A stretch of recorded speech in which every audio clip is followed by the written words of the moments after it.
வாழ்க்கையில முன்னேற ஆசைப்படுவது தப்பு இல்லைங்க. எதையாவது பண்ணி எப்படியாவது முன்னேறிடணும் அப்படிங்க நினைக்க கூடாது. அப்படி நினைச்சா ஏதாவது சிக்கல்ல மாட்டிக்கிடுவோம். கடவுள் உங்களை ஏத்த வேலையில உயர்த்த வருங்க. சில பேரு எப்படியாவது காசு பணத்தை சம்பாதிச்சிடணும், அப்பதான் வயசான காலத்துல நிம்மதியா உட்கார்ந்து சாப்பிடலான்னு நினைப்பாங்க.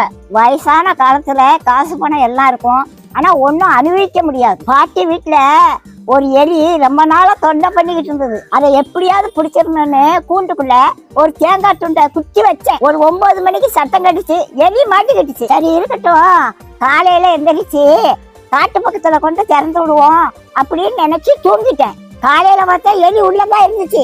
ஆனா அந்த தேங்காய் துண்டை அதை நக்கி கூட பார்க்கலங்க. எப்படி வச்சானோ அது அப்படியே இருந்துச்சு. ராத்திரி முழுவதும் உள்ளதான் இருந்துச்சு. அந்த தேங்காய் துண்டை திங்கலாம்ல, அதுக்கு மரண பயம் வந்துட்டு அதனால தேங்காய் துண்டை திங்கிறதுக்கு மனசு வரல. அதுக்கு தேங்காய் துண்டை விட நம்ம உயிர் பிழைச்சா போதும்னு அது இருந்துச்சு.